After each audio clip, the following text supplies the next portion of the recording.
मनपा चुनाव के दौरान वार्ड नंबर 138 में राजनीतिक सरगर्मी तेज हो गई है। इस बीच शिवसेना शिंदे गुट के उम्मीदवार डॉक्टर अमोल अंबेकर को स्थानीय मतदाताओं से जबरदस्त समर्थन मिलता दिखाई दे रहा है। चुनावी मैदान में उतरते ही डॉक्टर अमोल अंबेकर ने वार्ड 138 में अपनी मजबूत उपस्थिति दर्ज करा दी है।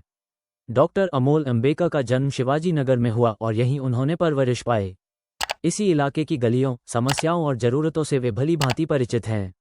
यही वजह है कि जनता के बीच उनका एक अलग ही अपनापन नजर आता है। इलाका है तो आपके जो चुनावी मुद्दे हो क्या है? देखिए, ये आपने क्वेश्चन किया कि मुस्लिम इलाका है। ये मुस्लिम इलाका नहीं है, ये मेरा बचपन का इलाका है। मेरा बचपन ही मुस्लिम भाइयों में गया, उनके सामने बड़ा हुआ। मेरे को आज तक लगा नहीं कि ये मुस्लिम इलाका है। मैं सबसे ज़्यादा सिक्योर है मुस्लिम इलाके में हूँ, पहले से भी और हमेशा भी। तो ये मुद्दा ही नहीं आता है कि हिंदू मुस्लिम वाला इलाका, ऐसा कुछ नहीं होता है। इलाका उसका होता है जो शेर नहीं होता है। ये हमारे मुस्लिम भाइयों ने मुझे शेर बना के यहाँ पे रखा है, तो मुझे डर नहीं है और उस बात पे मेरे को टेंशन नहीं है। मुद्दे की बात आई तो देखिए कि हमेशा हमारा मुस्लिम भाइयों को गुमराह करके हर इलेक्शन में आज आपके पास आएंगे, घर घर में आएंगे लोग, हमेशा बोलेंगे कि देखिए कि ये कास्ट का है, ये हमारे कौम का है, ये पार्टी का है, ये पार्टी इसको समर्थन करती है। मैं नाम नहीं लूँगा किसी का, किसी के बारे में मेरे को बुरा नहीं बोलना है, लेकिन लोगों को ये समझना बहुत ज़रूरी है। तो मैं ये कहना चाहता हूँ कि ये सब राजकारण अभी बंद होना चाहिए। विकास का राजकारण मैं करना चाहता हूँ यहाँ पर, कि आने वाले दिनों में लोगों ने यही सोचना चाहिए कि ये हिंदू है, ये मुस्लिम है, ये बाकी छोड़ के ये बनने में कैपेसिटी है कि हमारे प्रभाव का विकास कर सकते हैं। मेरे को डायरेक्ट डॉक्टर श्रीकांत शिंदे जी का, माननीय उप मुख्यमंत्री एकनाथ शिंदे जी का आशीर्वाद है। तो मुझे ये आशीर्वाद का फ़ायदा हमारे मुस्लिम भाइयों के लिए, हिंदू भाइयों के लिए, यहाँ के जितने लोग हैं, हर कम्युनिटी के, हर जात के लोगों के लिए काम करना और प्रभाव का विकास करना। अभी आपने कहा कि आइए आपका इलाका है, आपका बचपन इधर गया है, आप लोगों के थे, तो मतदाता आपको किस तरह से देख रहे हैं? आपको अपने बेटे की तरह देख रहे हैं या पार्टी के कार्यकर्ता के रूप में देख रहे हैं या पार्टी के उम्मीदवार के रूप में देख रहे हैं? देखिए, सच में मेरे को एक बेटा समझ रहे हैं। मेरे कई दोस्त हैं, जैसे उनको मालूम पड़ रहा है तो वो सब भूल जाए कि भाई मेरा दोस्त है, मुझे इसके लिए काम करना है, और उन्होंने मेरा काम देखते आए हुए हैं। ऐसा नहीं है। क्या होता है कि अचानक कोई बंदा आता है, मैं फिर से बोलूँगा कि मुझे किसी पार्टी का नाम नहीं लेना है, बाहर की कोई भी पार्टी आती है, बोलती है मैंने ये काम किया, मैंने वो काम किया, उनको लोगों को समझाना पड़ता है। मेरे काम के लिए बताने की ज़रूरत नहीं, उनको विश्वास है कि डॉक्टर अमोल अंबेकर हमारा बेटा है, ये ज़रूर हमारा विकास करेगा। आपके चुनावी मुद्दे क्या क्या है इस इलाके के लिए? देखिए, सबसे महत्वपूर्ण चुनावी मुद्दा मेरा है कि यहाँ पे लोग झूठे आश्वासन दे रहे हैं कि नशा मुक्ति हम करवा के दिखाएंगे, नशा कैसा बंद करना है हमें पता है।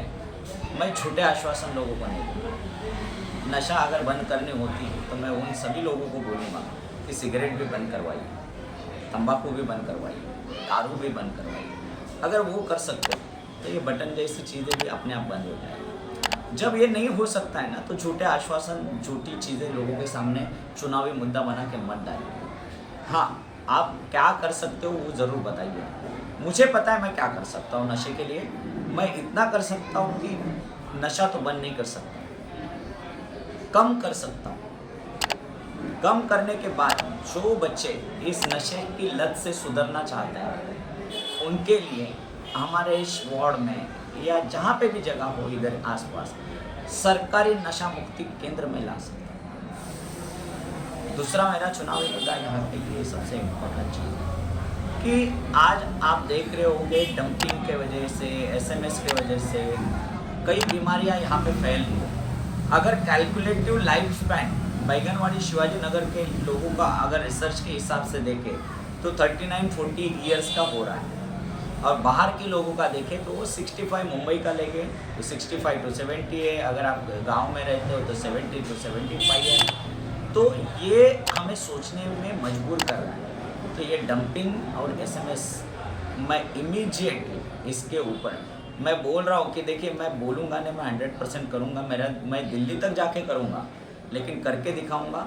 और इस जगह पे ऐसी ऐसी चीज़ें हम ला सकते हैं जो हमारे एक ही वार्ड के लिए नहीं तो सभी लोगों के लिए, हिंदू मुस्लिम भाइयों के लिए काम में आ सकती है। जैसे कि एक बड़ा अस्पताल यहाँ पे हम लेकर आए, वो डंपिंग की जगह पे अगर खाली होती है, बड़ा अस्पताल ला सकते हैं, उस अस्पताल में हर इलाज मुफ्त करवा सकते हैं। साथ ही साथ हैंडीकैप लोगों के लिए कुछ स्कूल अगर यहाँ पे हो तो कई बच्चे यहाँ पे हैंडीकैप खुद का भविष्य बनाना चाहते हैं, माँ बाप दूर होने के वजह से या यहाँ पे सुविधा ना होने की वजह से, पैसों की वजह से उनसे नहीं वो बच्चों को सिखा पाते। ऐसे हैंडीकैप लोगों के लिए एक अच्छा स्कूल बनाए।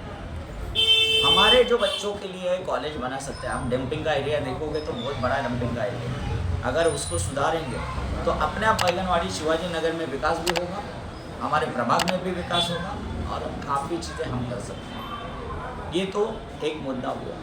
साथ ही साथ ये मुद्दा आप गौर कर सकते हो कि यहाँ पे आने जाने की बहुत दिक्कत है।